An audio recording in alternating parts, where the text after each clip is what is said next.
I think I do not need to convince this audience that we need symbolic decision models. And we hear a lot about explanation, transparency, etc. One of my favorite justification is that in many automation scenarios, you cannot do anything with explanation, post hoc explanation. They always come too late. So you require to validate your decision models before your decision logic, before you deploy them in production. And for that, you need a symbolic decision logic. But we've been, it's a fact that symbolic learning, symbolic rule learning has not made it to the mainstream like statistical learning has. And one of the reasons, it's not the only one reason, but one of the reasons is that pure symbolic rule learning methods are not good at capturing the right level of data representation that is needed for rule learning. If you remember, for those who attended my presentation last year, you may remember that very simple experiment where we trained a decision tree with decision examples, and we noticed that the number of rules that we learned grew linearly with the number of examples we fed the tree learning algorithm.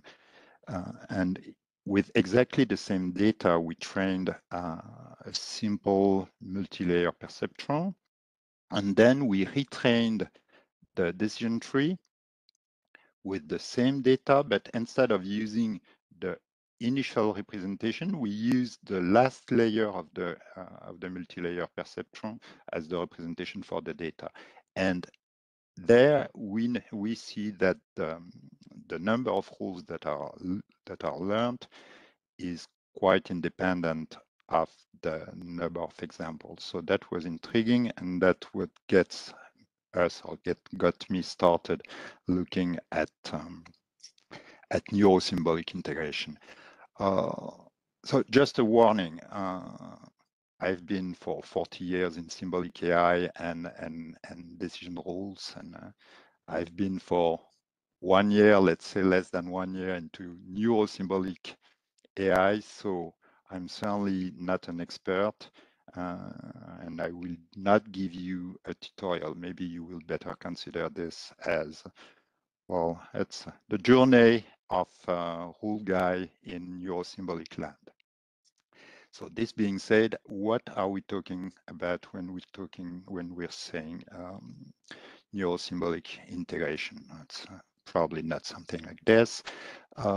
We'll consider two kinds of neuro-symbolic integration. Ones that exploit, the first one that exploit the neuro-symbolic complementarity. If you look at a rule, a business rule like this one below, that says that if the applicant credit score is low and the applicant is a platinum customer and the applicant propensity to churn is high, then accept the application. You can see that one part is clearly something that's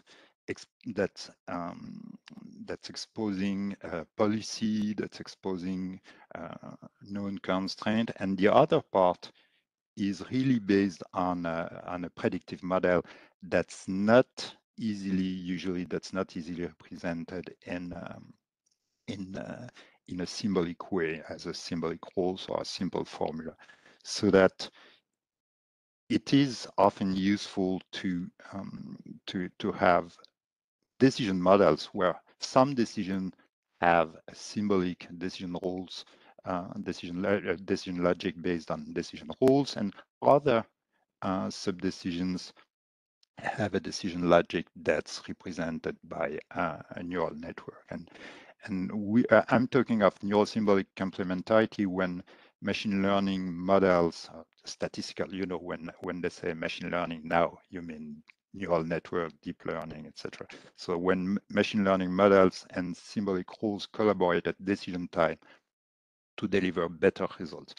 Well, you can tell me, well, that's nothing. That's not difficult. That's just engineering. That's true. And by the way, that exists already commercially. IBM has a product that does exactly that. IBM Automation Decision Services. But there is more to it, and that's why I wanted to mention that. Look at this example of an hybrid decision model where you have a decision. It's a simple example taken from this paper from Luc de Haat and his team. So the decision here is to decide whether the addition of X and Y gives Z, but where Z is a number, but X and Y are images, really, images of numbers. And so this decision is governed by the rule that says that the addition of X and Y gives Z if X represents the digit N1 and Y represents digit N2, and Z is the sum of those two digits. Pretty obvious. And here, how the digits are recognized from the images is using a neural network. So you have a neural network that, given an image, will give you a digit, and those digits and the image and the sum, the proposed sum, are fed to the final decision node. So like here we have the image of a 3 and of a 5, and the neural network recognizes a 3 and a 5, and applying that rule, the decision nodes, this decision node decides that, so that one decides that this is 3, that one decides that it is a 5, and that one decides that yes, indeed, the addition of that picture and that picture, or the number represented at that picture, or number represented at that picture, gives 8. But what if, for instance, the neural network had recognized a 2 here? That would be false. It would give false. And what can we do here? What's interesting is that since this symbolic logic program, the rules that we have here, is implemented by a differentiable probabilistic logic programming engine, which is represented here, but I will not enter into the details.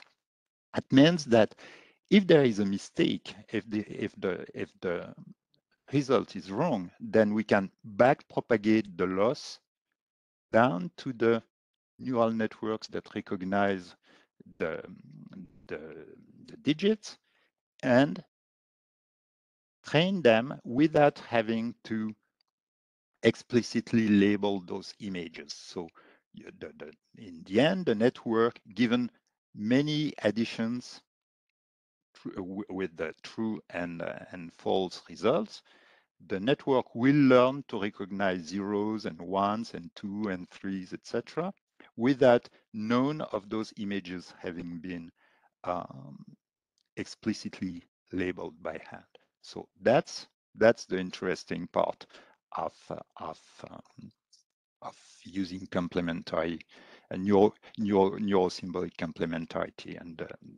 And here, notice that not only do you use the decision model to train, and the decision result to train the neural network, you also use the knowledge, because of course you know that if the result is 1, it can be only one of them can be 1 and the other can be 0, and they cannot be both 0 nor both 1 nor any other digit. And so you also use your knowledge to accelerate the training, to provide more information to the training, and in addition to to implicit labeling.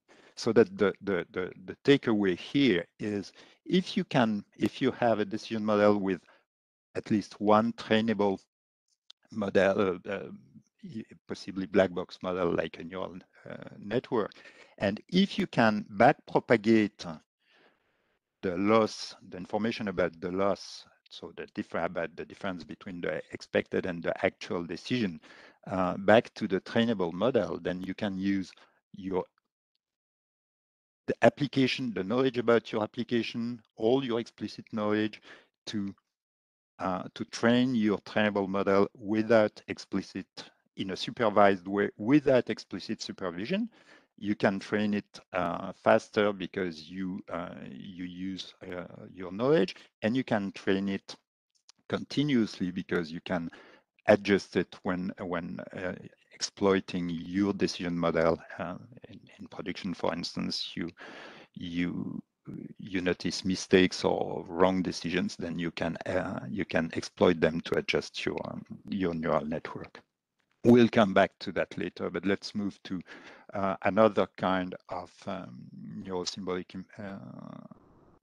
integration, which we could call the integration that exploits neuro-symbolic duality. And that in that case, we consider the neural network and the rule set as dual views on the same decision model. So we have one decision model, and that decision model can be represented equivalently by a neural network or by a rule set. Okay, then that's why that's a duality.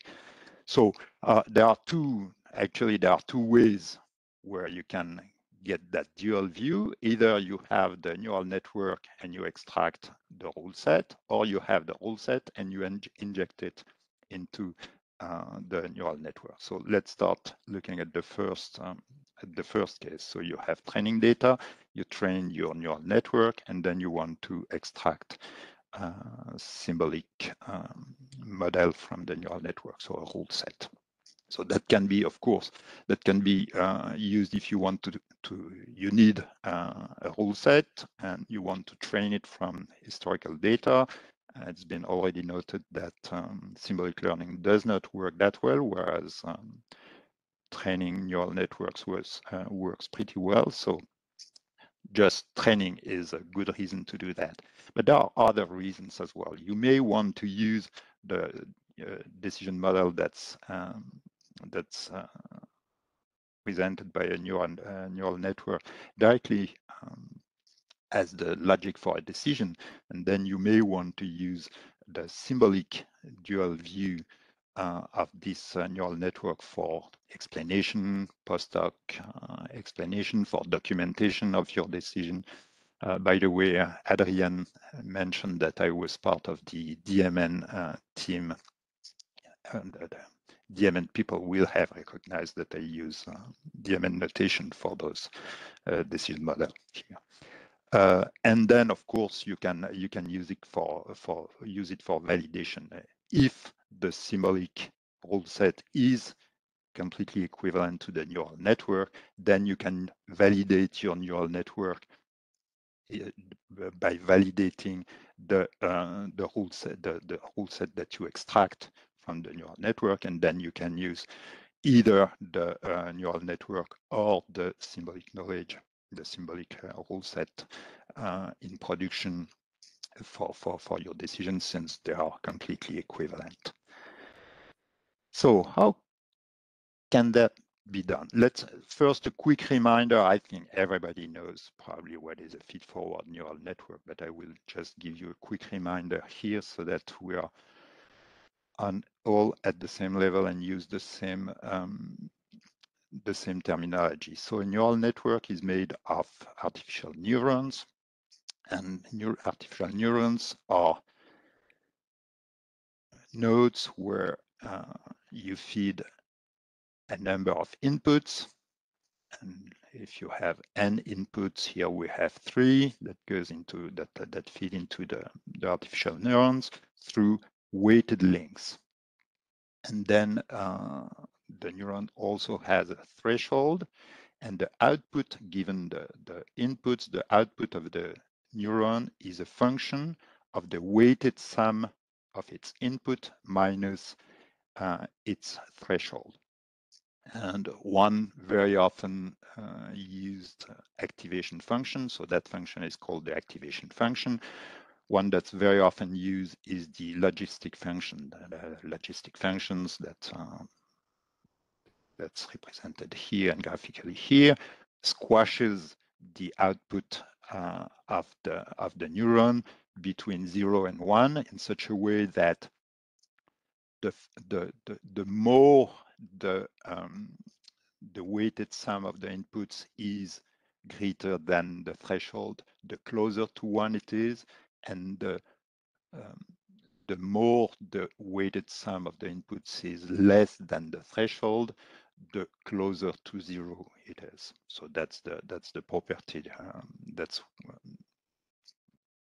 usually desired from the function, from the activation function. Then if you connect multiple neurons, artificial neurons to each other, then you get a feed-forward neural network where you have an input layer here with 3 inputs. You have an output layer here with a single output, but you could have more than one. And the output layer returns a value that's a function of the input of the inputs, of course, but that value is computed as the activation function applied to the weighted sum of the direct inputs of the output nodes minus its threshold, and each of those inputs is itself the activation function applied to the inputs of each of the nodes the weighted sum of their inputs minus their own threshold, etc., so that in the end, the function that computes the output value from the input value is quite complex and opaque. And so extracting a rule set from that means that assuming that the inputs are either 0 or 1, so that they can be considered as representing the truth value of propositions. Proposition 1 is represented by, the truth value of proposition 1 is represented by input I1, etc. And so that what we are looking for is a set of rules or a disjunctive normal form on those propositions that are represented by the inputs, such that DNF will be true if and only if the output is greater than some given threshold. The threshold could be 0.5, meaning that if the weighted sum of its input is minus the threshold is more than 0, then it is true. Otherwise, it is 0. So there are basically 2 approaches to that problem. Okay, they are called decompositional or pedagogical. Decompositional approaches, you will just extract or compute the rule equivalent for the output of each of the neurons based on its own input, and then you compose all those individual rule sets into a rule set that represents the neural network. That works. This is pretty simple, and it works well. Of course, it's a bit combinatorial if you have lots of neurons, but it works well if you have binarized neurons, so that if the output of each of the neurons and the input to each of the neurons is always 0 or 1. So that means that the activation function must be the heaviside function instead of, for instance, the logistic function. Unfortunately, the binary network are quite difficult to train. So usually you do not have binary neurons, which means that the decompositional approach does not work very well, and you have to use approximation. An approximation, that means approximation that have unpredictable accuracy. I mean, the accuracy of the rule set with respect to the actual output of the neuron is very difficult to predict, which means that they are not very usable.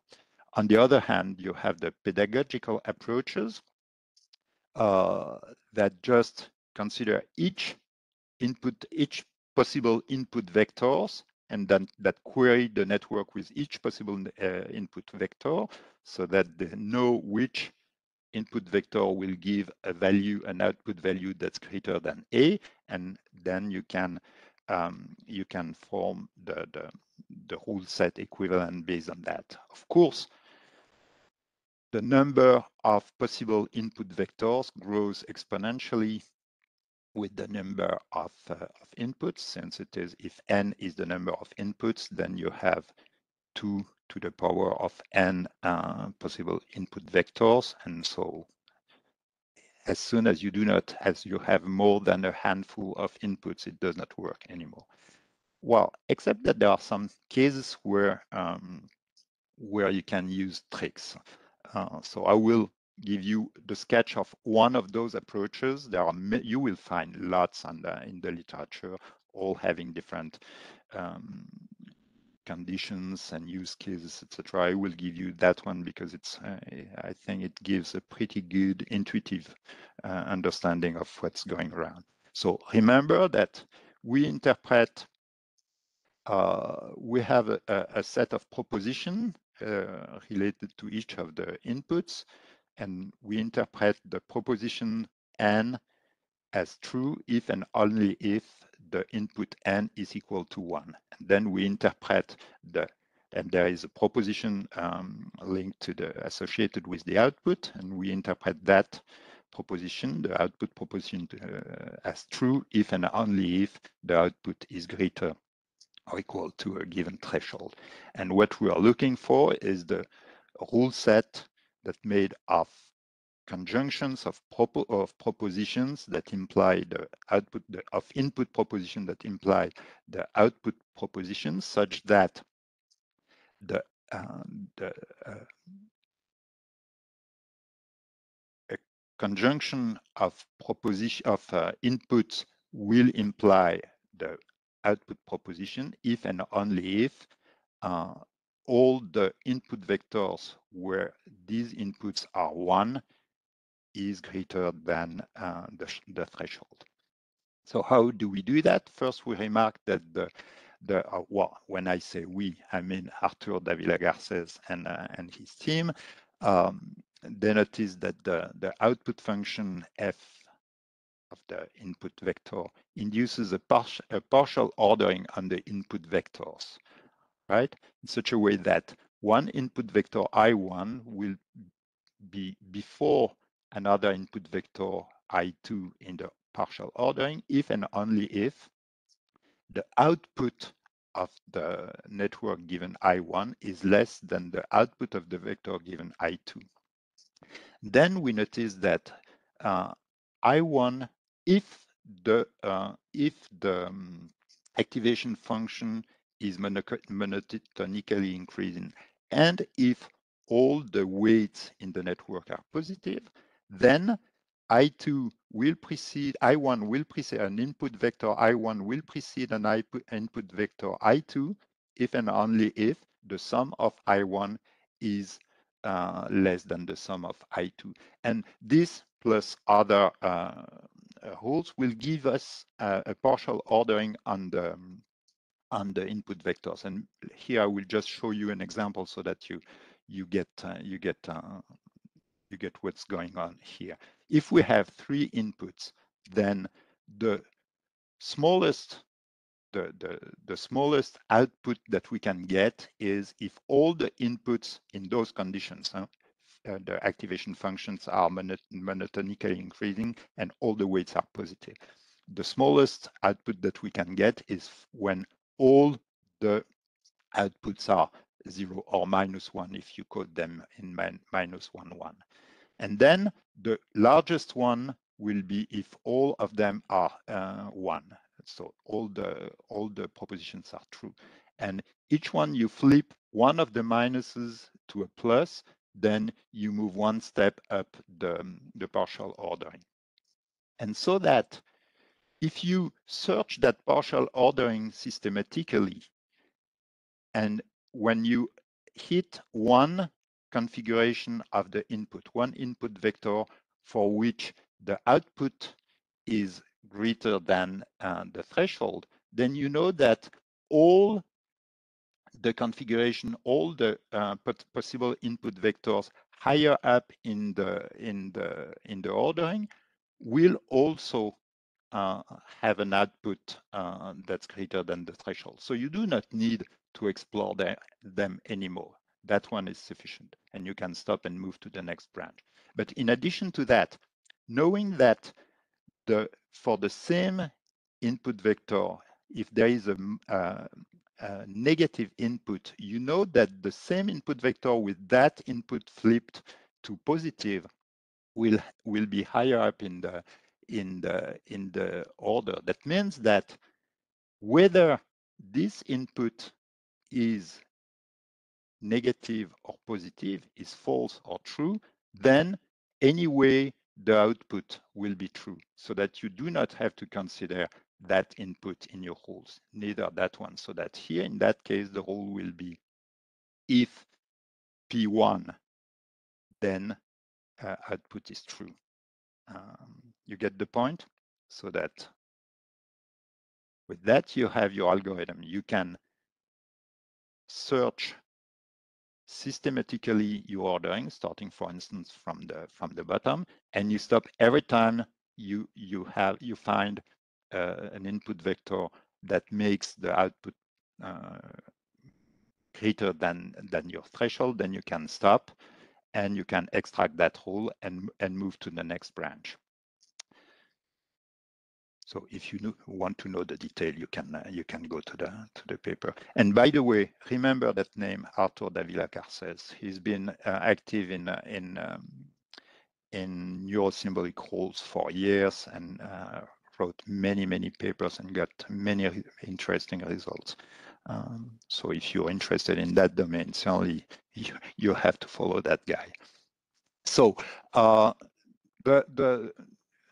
they proved that the algorithm is exact in the sense that the rule set for positive and regular networks, it is exact in the sense that the rule set that is extracted is sound and complete, in the sense that it will, the rule set will give a positive outcome if and only if the corresponding input vector will give an output that's greater than the threshold. So what is a regular network? A regular network is a network that has only positive weights between the input and hidden layer.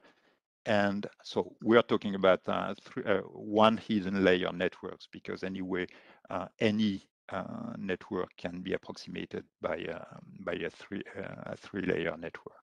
Okay, so all the proofs need only work for one hidden layer. So a regular network has only positive weight between inputs and hidden layer, and only positive or only negative weight between the hidden and each of the output, the hidden layer and each of the output layer nodes. And so that's very restrictive, but this condition can be relaxed a little bit, because a network where the weights between hidden and output layer are all positive or all negative can be regularized, so made transformed into regular networks, if no input node are both positive and negative weights to the hidden layer. So there might be negative nodes, negative weights between the input and the negative layer. If a node has one negative weight to one of the hidden nodes, then he must have negative weights to all of the hidden nodes. And in that conditions, then you can transform that into a regular network by flipping the interpretation of the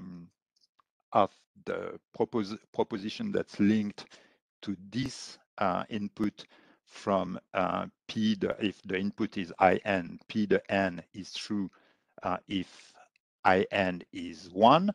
From that to P the IN is true if and only if IN is -1.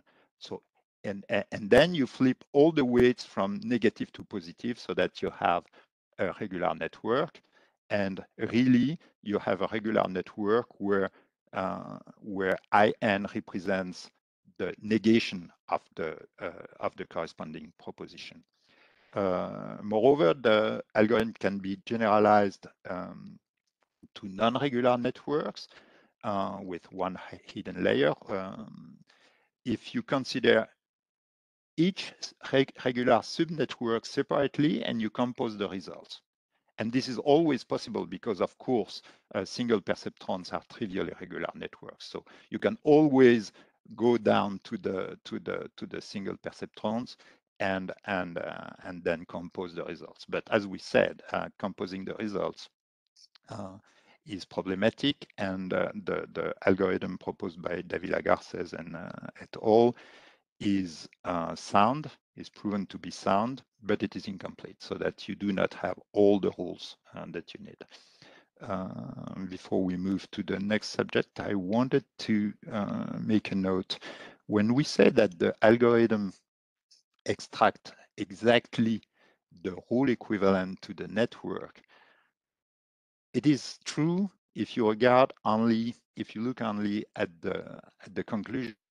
So yes, the rule set is equivalent to the network in the sense that the rule set will conclude to a positive output or outcome if and only if the output is greater than the threshold. But we lose one information in the transformation. It is how far we are, how far the output is from the threshold, and that information somehow represents a kind of how certain we are that the outcome is positive or negative. So that may be interesting to keep in mind. Let's move now to because time is running.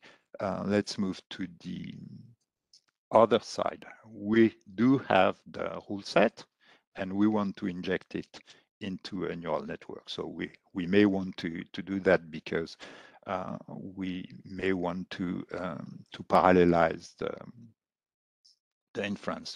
For instance, Jan Hawks earlier today mentioned that logic programming, even for decidable logical inference, even for decidable logics, may be very, very computationally heavy, and so parallelizing might be a solution sometimes. That's one of the reasons why initially many people looked at injecting or projecting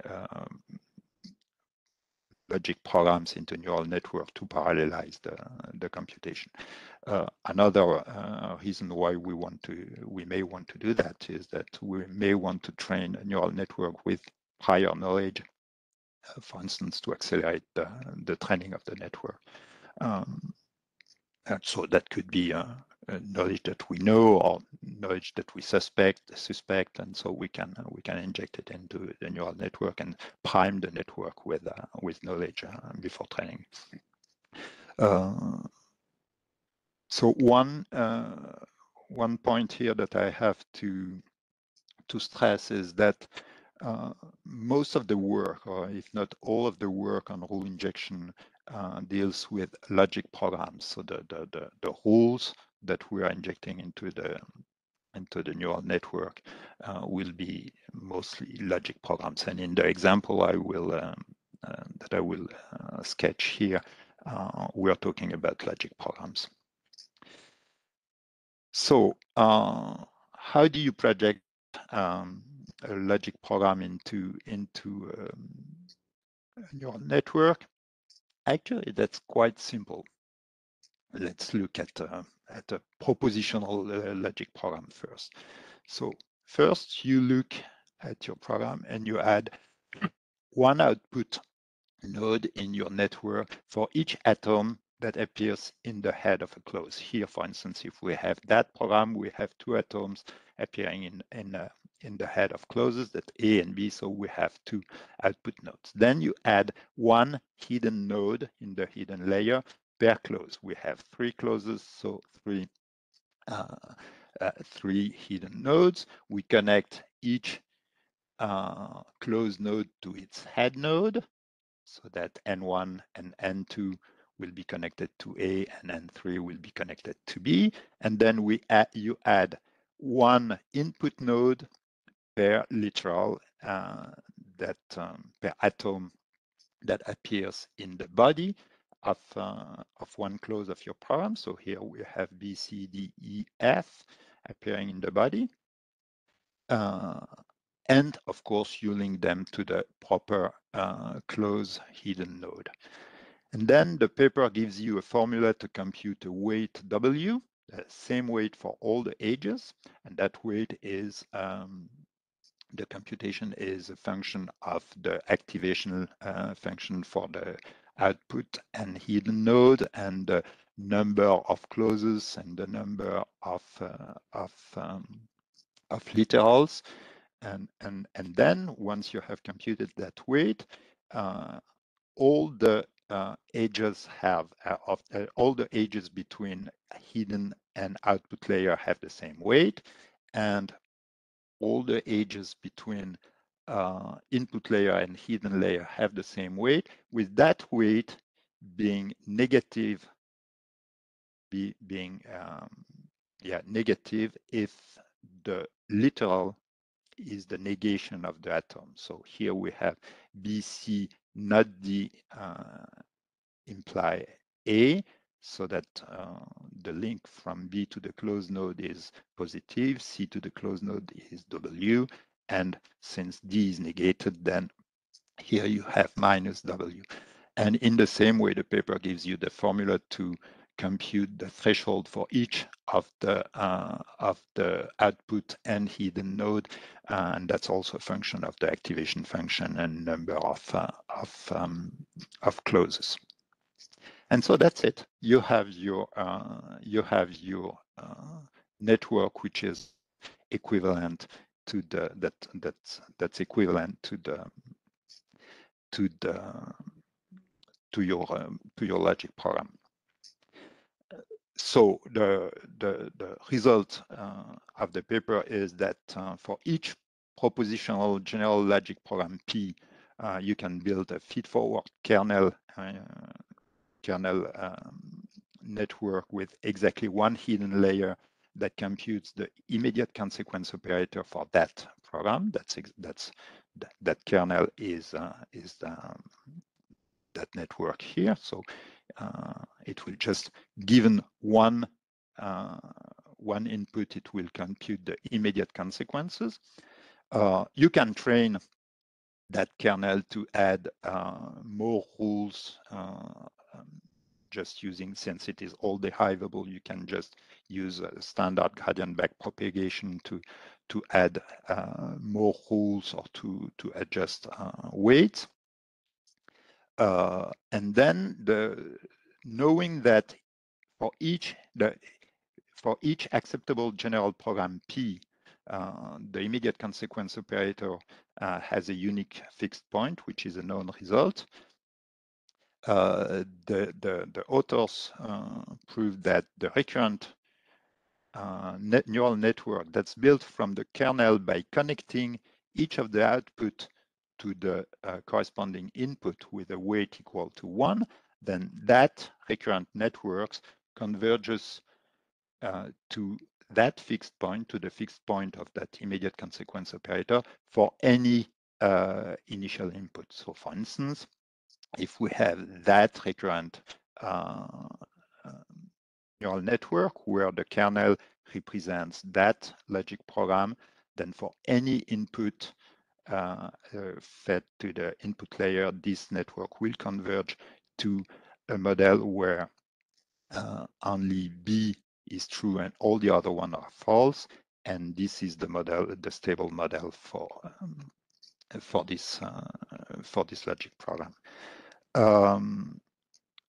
And Pascal Hitzler and et al. Have extended that result to a generalized set of consequence operators and to first-order logic programs with quite complex conditions. But that's an interesting paper that you can look at. And by the way, Pascal Hitzler is also one of the authors that have done a lot of research on Neuro-Symbolic logic programming. So that's also one that will be interested to look at if you're interested. So I will just show you quickly a completely different approach, just so that you see that most of the approaches are close to what I just showed you, but there are completely different approaches. Here, The network is just a reproduction, a direct reproduction of the syntax tree of the rules. So here, for instance, we have rules that say that if there are propositional rules that say if there is whisker and tails, and if the chases the laser pointer is true, then this is a cat, there is a cat, and if there is a cat or a dog, then there is a pet. So that we have 1 neuron per proposition or 1 neuron per predicate. In the case of first order, we have 1 neuron per logical operation, and then each node returns, upon activation, returns a pair of values, real values between 0 and 1, representing respectively the lower and upper bound to their truth values. So we are in a real valued logic. Each edge is weighted so that you can implement an importance-based weighted nonlinear logic.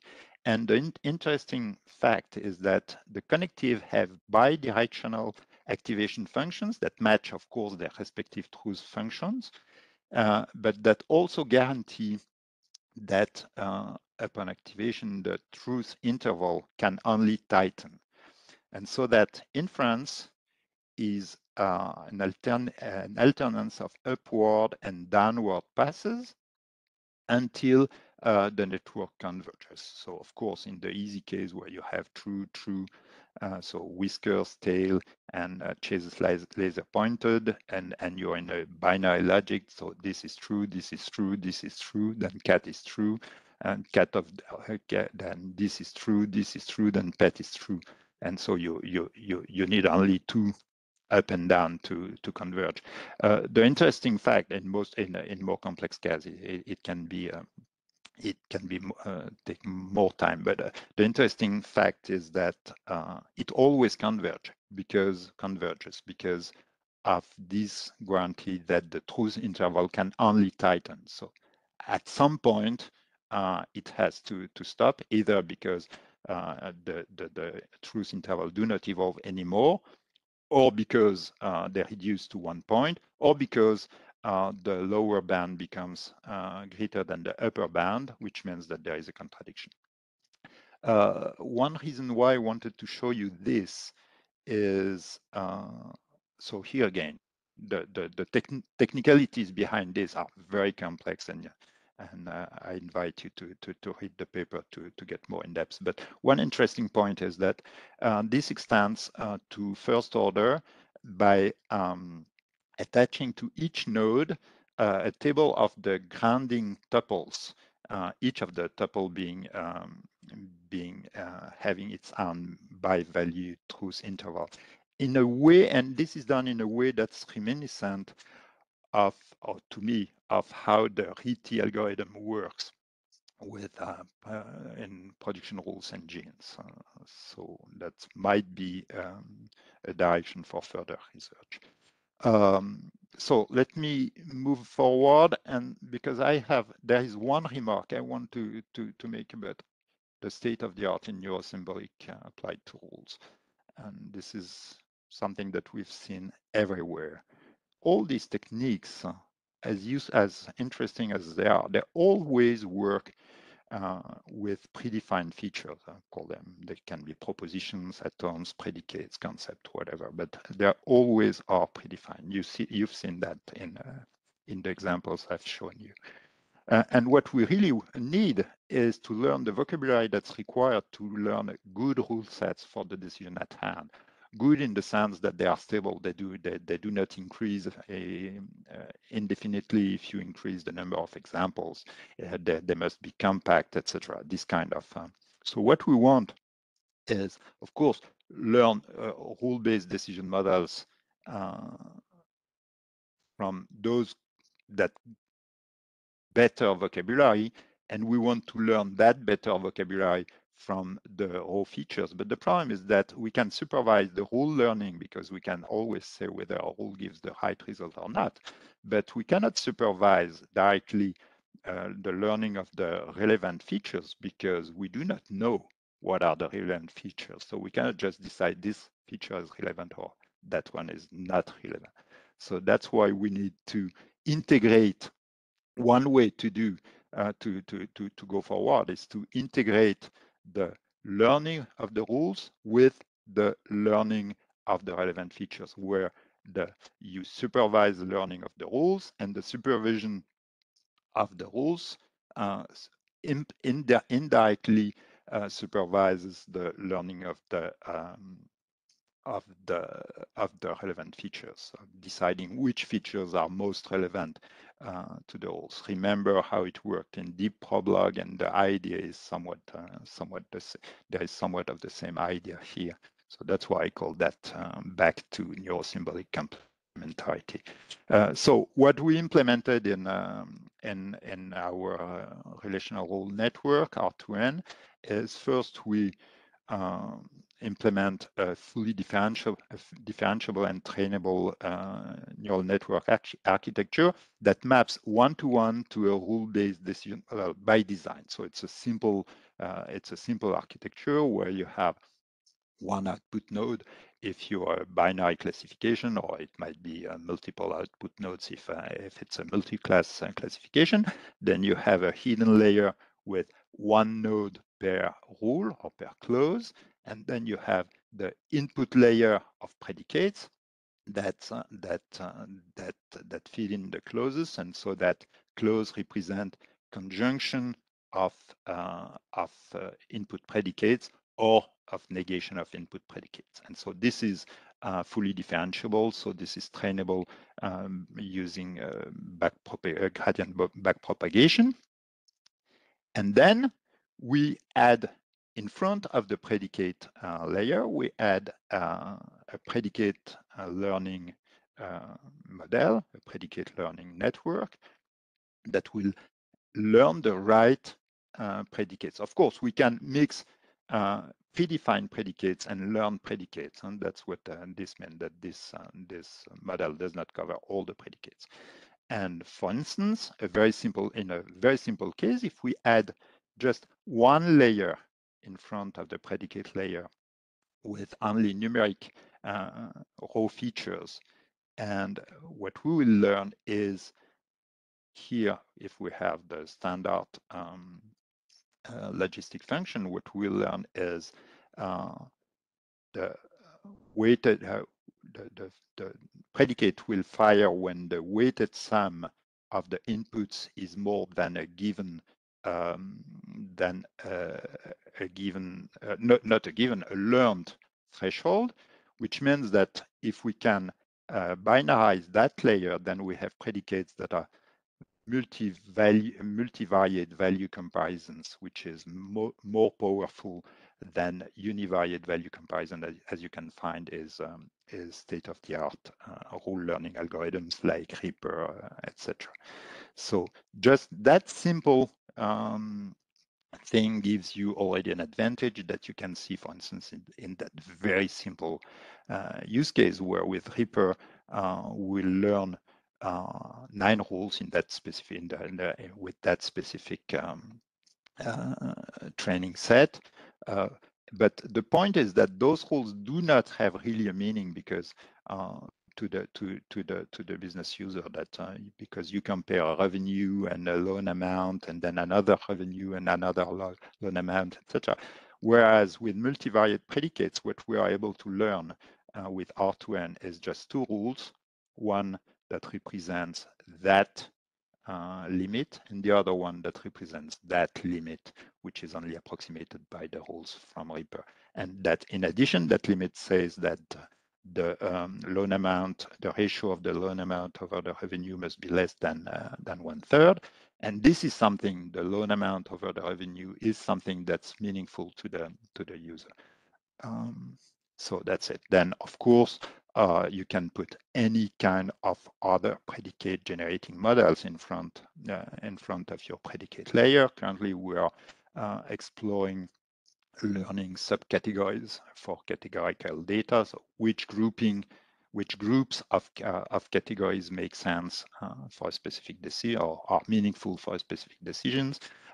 We are working on sequential and time-dependent data, so learning meaningful patterns and sequences and time-dependent and or time-dependent data, and we also started looking at aggregates like, max, min, product sums and stuff like this. And so the point is being that we want to be able to adapt the whole language to the problem at hand.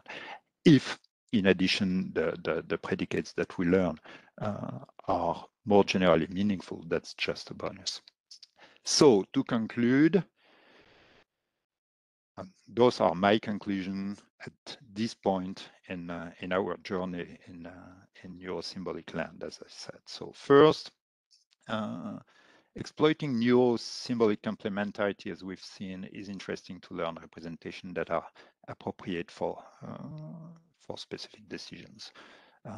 And you can do that using your symbolic decision knowledge, either pre-existing or while you learn it, as we do in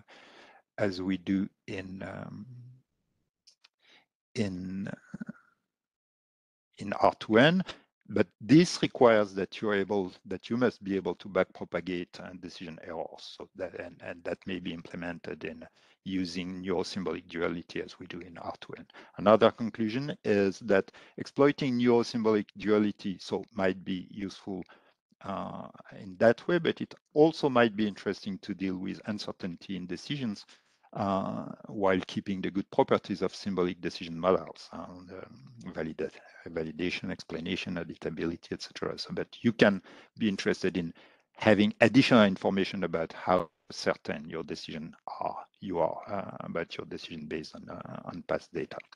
And one last remark that opens the way for a lot of interesting work is that we found very little work on neuro-symbolic prediction rules. There is some work in the realm of cognitive modeling and psychology. Of course, that's where the cognitive psychology, that's where prediction rules come. But usually in neuro-symbolic rules, work on neuro-symbolic rules, model theoretic semantics are usually assumed. Also, we found nothing on chaining decision rules, and especially nothing on structured representations like rule set and decision models. And of course, that's what we really need, because if you have no structure in your decision, as you know, then you can only deal with very simple rule sets and decisions. And that's the end of my talk. I hope I thank you for your attention. I hope that we have some time for questions, but before that, I told you that we